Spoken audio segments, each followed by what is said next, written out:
இந்த மேடைக்கு சம்பந்தமில்லாதவன் நான் ஒருத்தன். அவர் பாடல்கள் ஆண்டாளை சொல்ல சொல்ல சொல்ல சொல்ல நான் எவ்வளவு கீழே இருக்கேன். ஆண்டாளை பேசுகிறத விட்டு அடிமையை பேசிக்கிட்டு இருந்தார். ஆரம்பித்ததே பாண்டேன். ஆண்டாள் பாசுரங்கள் எல்லாருக்குமே நல்லா தெரியும் ஆண்டாளை பற்றி.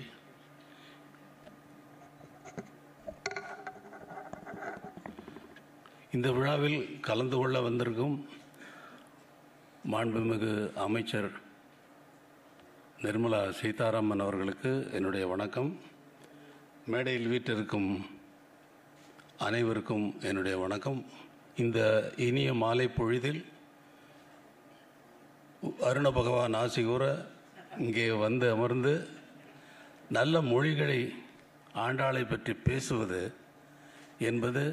என்பதற்காக நீங்கள் வந்திருக்கிறீர்கள், கேட்பதற்காக வந்திருக்கிறீர்கள். நானும் அது போலத்தான் வந்திருக்கிறேன். தவிர எனக்கு தமிழ் இலக்கியத்திலேயோ தமிழிலேயோ அவ்வளவு மொழி அறிவோ இலக்கிய அறிவோ எதுவும் கிடையாது என்பது உங்களுக்கு நன்றாக தெரியும். என்னுடைய வேலை என்னவென்றும் உங்களுக்கு நன்றாக தெரியும். நான் முதல்ல ஒரு கிராமத்திலிருந்து இங்கே வரேன். முதல் ஒரு படத்துக்கு இசையமைக்கிறேன். அந்த படம் பேக்ரவுண்ட் ஸ்கோருக்காக வரும் பொழுது ஃபஸ்ட் ரீலில் ஓடுது. ஃபஸ்ட் ரீலில் கதாநாயகியை அறிமுகப்படுத்துகிறப்ப அவள் ஒரு டூரிங் தியேட்டரில் ஒரு படம் பார்க்குறா. அந்த படத்தில் ஆண்டாளனுடைய டான்ஸ் போயிட்டுருக்கு. அது வேறொரு படத்தில் எடுத்த காட்சியை அங்கே டூரிங் தியேட்டரில் படமாக தானே ஓடும். அதை பார்க்குறா. அப்புறம் ஆண்டாளை பார்த்து இவள் மெய்மறந்து அவளோட கலக்கிற மாதிரியான ஒரு உணர்வை தூண்டுற மாதிரி போகுது. இது ஆண்டாளை பாட்டு ஏற்கனவே ரெக்கார்ட் பண்ண சாங்கு அந்த படத்தில் போயிட்டு இருந்தாலும் ஒரு போர்ஷன் பாட்டே இல்லாமல் சைலண்ட்டாக போகுது. அதுக்கு நான் மியூசிக் போடணும். அப்போது என்னடா சைலண்ட்டாக போகுது, இதில் என்னது பண்ணுறது அப்படின்னு பார்த்து தேடி பிடிச்சி போட்டு நாம் ஃபஸ்ட் ரீல்லையே போட்டது சிற்றஞ்சிறுகாலே வந்துன்னை சேவித்து பொற்றாமரையடிய போற்றும் பொருள்களாய் பெற்றம் மெய்த்துண்ணும் குலத்தில் பிறந்து நீக்கு உற்ற ஏவல் எங்களை கொள்ளாமல் போகாது. உனக்கு நாங்கள் பணி செஞ்சது இல்லையா, அந்த ஏவல் எங்களை காக்காமல் போகாது என்ற அர்த்தத்தை அடங்கிய அந்த பாடலுக்கு நான் இசையமைத்து அதை பாட வைத்து படத்துக்கு சிங் பண்ணி ஒவ்வொரு ஷாட்டுக்கும் மேட்ச் ஆகிற மாதிரி பண்ணணும். ஸோ ஃபஸ்ட்டு படத்திலேயே எனக்கு ஆண்டாள் அருள் புரிஞ்சிட்டா அப்படிங்கிறது.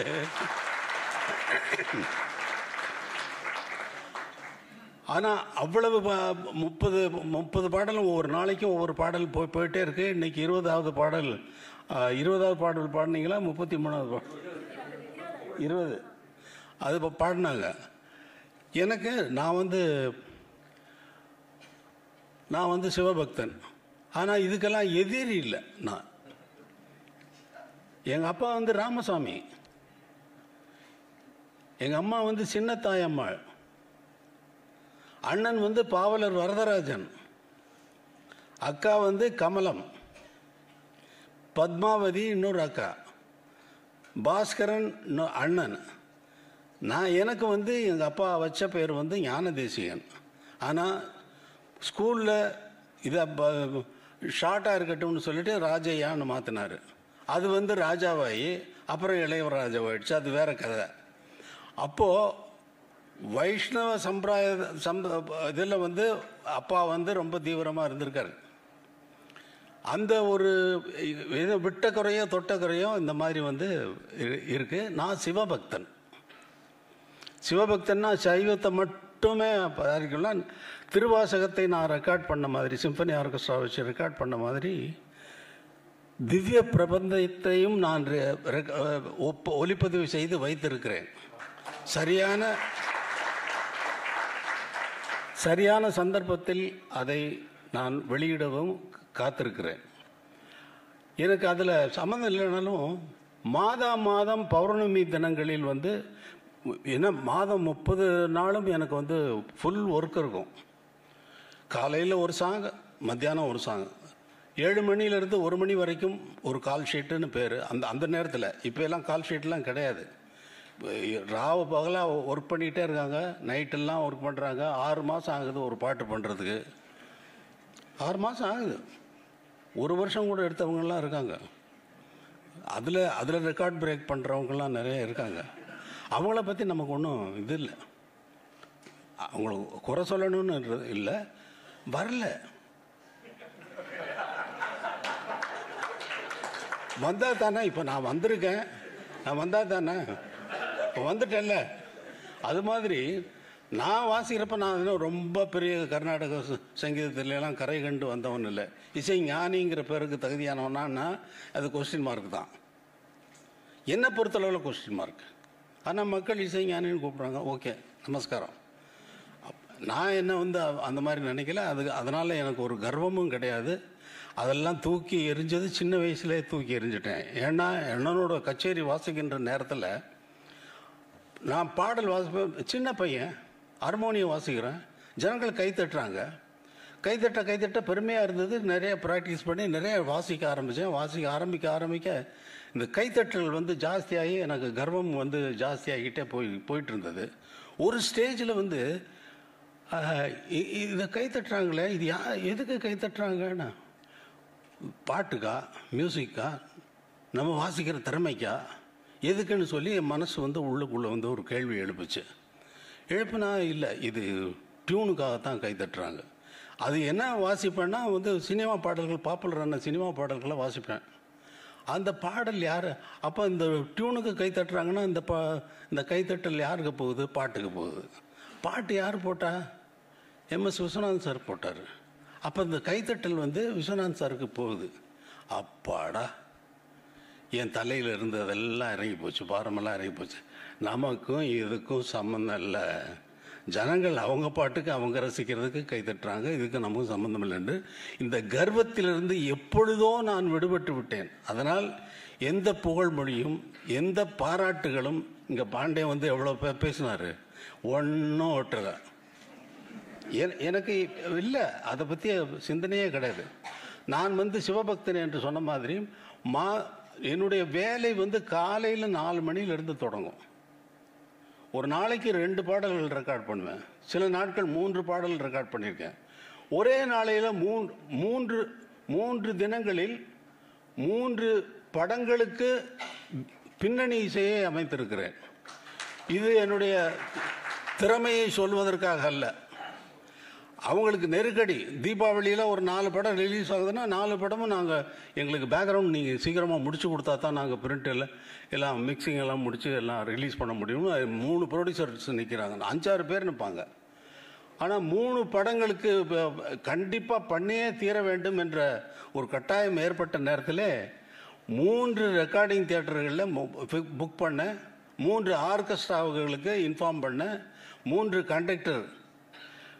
ஃபஸ்ட்டு தியேட்டரில் காலையில் 7 மணிக்கு போய்ட்டு ஒரு ரீலை பார்த்துட்டு மியூசிக் கம்போஸ் பண்ணி ஒரு 10 நிமிஷம் தான் கம்போஸ் பண்ணால், அடுத்த 10 நிமிஷத்தில் மியூசிக்கை எழுதிட்டு நானே மியூசிக்கை எப்படி வாசிக்கிறது அப்படிங்கிறதையும் அவங்களுக்கு ரிஹர்சல் பண்ணிவிட்டு இந்த மியூசிக்கை பிக்சரோட சிங்க் பண்ணி நான் கண்டக்டருக்கு காட்டுவேன். அது மியூசிக் எழுதுகிறப்ப வாசிக்கிறப்ப கரெக்டாக இருப்பாங்க. டைரக்டர்லாம் பக்கத்தில் இருப்பாங்க. கரெக்டாக அந்த மியூசிக் அவங்க ஷார்ட் சேஞ்ச் ஓவர் வந்தவுடனே கரெக்டாக அந்த சேஞ்ச் ஓவர் அந்த மியூசிக்கை அங்கே போய் அப்படி உட்காந்தோடனே சார் எப்படி சார்பாங்க. இதே மாதிரி ஒரு ரீலை கம்போஸ் பண்ணி அவரை கண்டக்டரை அவரை கண்டக்ட் பண்ணி எனக்கு தப்பு இல்லாமல் கண்டக்ட் பண்ணி காட்டணும். அவர் காட்டினதுக்கு அப்புறமா அவர் நீங்கள் டேக் போங்க அப்படின்னு சொல்லிட்டு அடுத்த தியேட்டர். அதே மாதிரி அடுத்த தியேட்டர். ஒரு நாளைக்கு 12 ரீல் முடியும். ஒரு படத்துக்கு 14 ரீல் இருக்கும். இந்த 14 ரீலில் ஒரு நாளைக்கு 12 ரீல்னா 3 படத்துக்கு முன்னாங்க 12. அந்த மாதிரி கணக்கில் 3 தினங்களில் 3 படங்களுக்கு பின்னணி இசை அமைத்தவர்கள் உலகிலேயே யாரும் கிடையாது, உலகத்திலேயே கிடையாது. 3 தீபாவளிக்கு 3 கணக்கு பண்ணிக்கோங்க. அந்த மாதிரி அப்படிப்பட்டவன் இந்த ஓய்வுக்காக என்ன பண்ணுவேன்னா, பௌர்ணமி தினங்களை மட்டும் தேர்ந்தெடுத்து கொண்டு பௌர்ணமி தினத்தில் கோடிசாமின்னு ஒருத்தர் பெரியவர் இருந்தார். அவர் யார் உபதேசம் பண்ணுறதில்ல, அவர் தனியாக உட்காந்துருப்பார். அவரை போய் தரிசிச்சுட்டு வரணும்னு சொல்லிட்டு வேறு யார்ட்டையும் போகணும். அவர்கிட்ட போய் பார்த்துட்டு அப்புறம் மாயம்மான்னு கன்னியாகுமரியில் கடற்கரையிலே சுற்றிக்கிட்டே இருப்பாங்க, பித்து பிடிச்சவங்க மாதிரி. அவங்களையும் போய் தரிசிச்சுட்டு அதுக்கப்புறம் திருவண்ணாமலை பௌர்ணமி தினத்தன்று திருவண்ணாமலை கிரிவலம் கிரிவலம் போகிறப்போ நான் போகிறது காட்டுப்பாதையில் தான் போவேன். சாதாரணமாக இப்போ போகிற பாதையில் போகிறதில்ல. போக ஆரம்பித்து 20 வருடங்களுக்கும் மேலாக இந்த காட்டுப்பாதையில் ஒவ்வொரு மாதமும் தவறாமல் நான் காட்டுப்பாதையில் கண்ணாடிகளை நல்லா உடைச்சி போட்டு பாதையில் போட்டால், வரிசையாக போட்டால் எப்படி இருக்கும், மலர்களை தூவி இப்பொழுதெல்லாம் வர இருக்கிறார்கள் இல்லையா நடக்கிற பாதையில், கண்ணாடியில் நடக்கிற மாதிரி இருக்கும் காலில். நான் வெறுங்காலில் தான் நடப்பேன். திருவண்ணாமலையில் போனேன்னா வெறுங்காலில் நடக்கும் பொழுது அது நன்றாக குத்தும். ஆஹா ஆஹா என்று சொல்லிக்கொண்டே மலையெல்லாம் சுற்றிட்டு வரப்போ அடியண்ணாமலை கோவில் இருந்தது. அடியண்ணாமலை கோவிலில் நான் உட்கார்ந்து கொஞ்ச நேரம் இருந்து விட்டு போவது வழக்கம். அங்கே மாணிக்க வாசகர் தங்கி இருந்து எழுதிய திருவம்பாவை எழுதிய அந்த இடமும் அந்த குளமும் அந்த இடங்களையும் சுற்றி அவர் பாடின இடம் இது அப்படிங்கிற உணர்வு எனக்கு போவேன். அந்த கோயிலுக்குள்ளே போயிட்டாலே அந்த சிவபெருமானை பார்க்குறப்போ அந்த சிவலிங்கத்தை பார்க்கும் பொழுது உணர்வு சொல்ல முடியாத உணர்வு, அமைதி என்னை ஆட்கொள்ளும். அங்கே ஒருத்தர் இருக்க மாட்டாங்க, நான் மட்டும் இருப்பேன். இப்போ என் கூட வந்தவங்க பக்கத்தில் இருப்பாங்க. இந்த ஒரு தடவை மலையை சுற்றிட்டு வரும்பொழுது அங்கே ஒரு 5 மணிக்கு உட்காந்துருக்கேன். கோயிலில் திறந்து விட்டாங்க. சிவபெருமான், அந்த சிவலிங்கம், நான் வெறும் அமைதியாக போயிட்டுருக்கு. திடீர்னு ஒரு எண்ணம், இது ஞானசம்பந்தர் பாட்டை கேட்டிருக்கும்ல அப்படின்னு ஒரு உணர்வு. அப்போ இந்த கல் கேட்டிருக்கோம், இந்த மண்டபம் கேட்டிருக்கோம், அப்போ மாணிக்க வாசகர் பாடினதும் கேட்டிருக்கோம், சுந்தரர் பாடினதை கேட்டிருக்கோம் அப்படின்னு சொல்லி வரிசையாக அடியார்களை பற்றி சிந்திக்குது. இப்போ அந்த கல் கேட்டிருக்கேன், அந்த இடத்துலையே நம்ம உட்காந்துருக்கோம் அப்படிங்கிற உணர்வு என்னை சொல்ல முடியாத ஒரு உணர்வுக்கு தள்ளிவிட்டது. இது நடந்து ஒரு மாதம் கழிந்து நான் வீட்டிலே அன்றைக்கு ரெக்கார்டிங் இல்லாமல் படுத்திருந்துட்டு அப்புறம் 4 மணிக்கு நான் எழுதுகிற மாதிரி இருந்தது. எழுந்த உடனே எனக்கு பாட கிடைத்த பரம்பொருளை அப்படின்னு ஒரு ஃப்ரேஸு வந்தது. என்னடா ஏதோ வருது அப்படின்னு சொல்லிட்டு பேப்பர் எடுத்தேன். எழுதுனா 10 நிமிஷத்தில் 10 பாடல்களை எழுதிவிட்டேன். 10 பாடல்கள் வந்தது. நான் எழுதினேன் என்று சொல்வதில் அர்த்தம் இல்லை. உடனே பெரும் புலவர், உங்களுக்கு பாண்டியக்கு நல்லா தெரியும், பெரும் புலவர் நமச்சிவாயம் ஐயா அவர்களுக்கு ஃபோன் பண்ணி, ஐயா இந்த மாதிரி 2 நாள், அடுத்த நாளும் அதே மாதிரி இன்னொரு 10 பாடல்கள் வந்தது. நான் எழுதியிருக்கிறத நான் சொல்கிறேன், என்ன எழுதுனீங்க அப்படின்னு கேட்டார். ஐயா இந்த மாதிரி வந்தது, பாட கிடைத்த பரம்பொருளை பாடுதற்கு ஒரு பிறப்பு கிட்டியும் பாடி பயன்காண பல்மொழியால் ஏத்தாது பண்டை வினை தூசு மூட கிடப்பையோ முத்தே முகில் மூடா மோன முழு நிலவே மூட மனமுடம் நீக்குவானை முன்மொழியால் பாடேலோர் எம்பாவாயின்னு வருது. நான் எம்பாவாயின்னு நான் முடிக்கிறப்ப தான் நான் ஐயோ திருவம்பாவையில் வந்திருக்கு அப்படின்னு சொல்லி எனக்கு தோடுது. மூட மனமுடம் நீக்குவானை முன்மொழியால், முன்மொழியது முதல் எது தோன்றியதோ அது, முன்மொழியால் பாடையலோர் என்பாவாய்.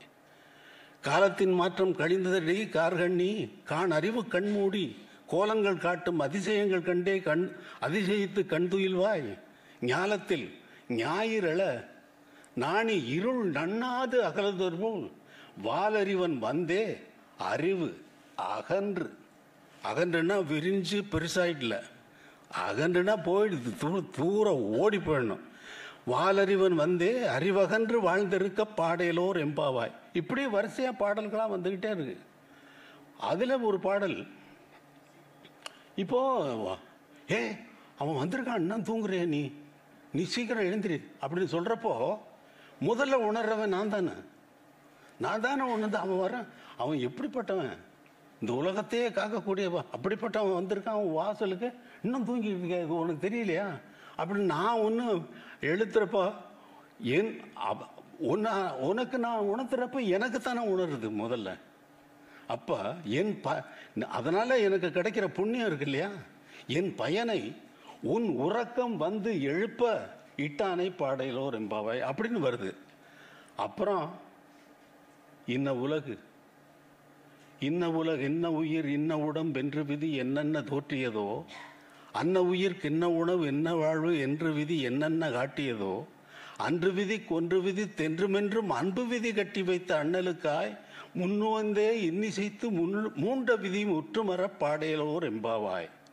இன்ன உலகு இன்ன உயிர் இன்ன உடம்பு என்று என்ன விதி தோற்றியதோ, அன்ன உயிர்க்கு இன்ன உணவு இன்ன வாழ்வு என்று விதி என்னென்ன காட்டியதோ, அன்று விதிக்கு அன்பு ஒன்று விதித்து அன்று விதிக்கு ஒன்று விதித்து அன்பு விதி கட்டி வைத்த அண்ணலுக்காய் முன்னு வந்து இன்னிசைத்தே மூண்ட விதி முற்றுமர பாடையில் ஒரு எம்பாவாய் அப்படின்னு அப்படி வருது.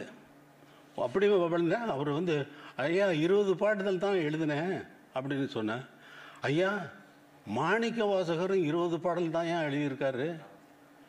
அப்புறம் வந்து அவர் திருப்பள்ளி எழுச்சி எழுதுனதுனால அதையும் சேர்த்து மார்கழி மாதத்துக்கு 30 நாளும் பாடுவாங்க, அப்போ நீங்கள் திருப்பள்ளி எழுச்சியும் எழுதிருங்க அப்படின்னாரு. அதுக்கப்புறம் அடுத்த நாள் 3வது நாள் திருப்பள்ளி எழுச்சி ஒரு 10 பாடல்கள் எழுதி திருவம்பாவைன்னு எழுதினேன். எனக்கு சம்மந்தம் இந்த விஷயத்தை நான் வந்து எங்கேயுமே சொன்னதில்லை. இதை எங்கேயாவது நான் சொல்லியிருக்கேன், நான் இதை பற்றி நான் இந்த மாதிரியெல்லாம் எழுதியிருக்கேன் அப்படின்னு. நமக்கு இருக்கிற அறிவு ஏதோ ஒரு கொஞ்சம் கொடுத்துருக்கான். சரி, அதில் வந்து மியூசிக்கு கொஞ்சம் வருது, அதில் வண்டி ஓட்டிகிட்ருக்கோம். அதனால் இந்த விழாவில் வந்து உட்கார்றதுக்கு கொஞ்சம் கூட சம்மந்தம் இல்லாமல் நான் வந்து உட்காந்துருக்கிறது பாண்டே பேச பேச பேச பேச பேச நான் வந்து பின்னாடி போய்கிட்டே இருக்கேன். ஐயையோ ஆண்டாளை பற்றி ஒன்றுமே தெரியாமல் நம்ம உட்காந்துருக்கோம். இவர் அந்த பாண்டே இவ்வளவு பாடல்களை மனப்பாடம் பண்ணி வச்சுருக்காரு, இவ்வளவு பாடம் பண்ணியிருக்காரு அப்படின்னு சொல்லி எனக்கு ரொம்ப பெரிய ஆச்சரியமாக இருந்தது.